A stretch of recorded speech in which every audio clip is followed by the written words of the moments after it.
A piece of an asteroid grabbed in space and brought back to Earth has nearly everything needed for life to flourish. It is the strongest evidence yet for the theory of panspermia. More on panspermia in just a minute. But first, let me explain what scientists have just found on this piece of the asteroid Bennu. They found complex molecules that are fundamental to all life on Earth. We're talking 14 of the 20 amino acids that all humans use to make proteins, and all 5 of the nucleobases that are found in DNA. So these are literally the building blocks for the blueprints of all life on Earth. They also found evidence of salt water, which could have been used to form like a stew for these molecules to mix and mingle. All of this found on an ancient asteroid millions of miles from Earth. So here's a really quick recap of how we got here, and then I'll get to panspermia, I swear. All of these findings are part of NASA's OSIRIS-REx mission, which launched in 2016. In 2020, the spacecraft made contact with the asteroid and collected a sample. In 2023, the spacecraft returned to Earth. Hundreds of scientists from around the world spent the next year and a half studying the sample that was inside. They had to be really careful not to contaminate it. And on January 29th, 2025, those scientists shared their findings with the world. Now, those findings are not proof of extraterrestrial life, but they do strongly suggest that the conditions necessary for life are widespread throughout the solar system. So why does this matter? Well, it sure strengthens the case that life exists elsewhere.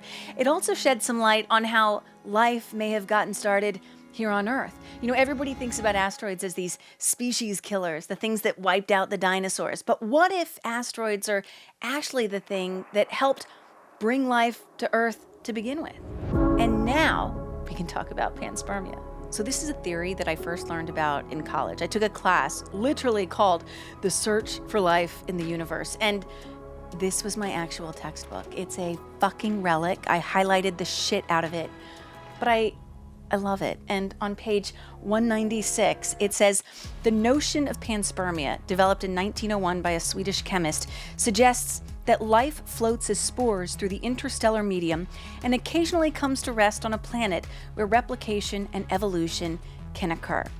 And the cover of this textbook actually depicts the theory of panspermia. And I don't know why, but I just remember being so enchanted by it. I remember thinking that this theory just makes so much sense. And in this image, it's like a dandelion, and you can see the dandelion seeds floating down to Earth. But you could also replace this dandelion with a meteorite or a comet or an asteroid.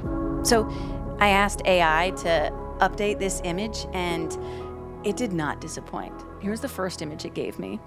Pretty good, right? But it didn't quite capture the sperm in panspermia. So here's the second one. Better, much better. This is much more what I was envisioning, but not quite good enough. So this is the third one. And this one I think we really nailed it.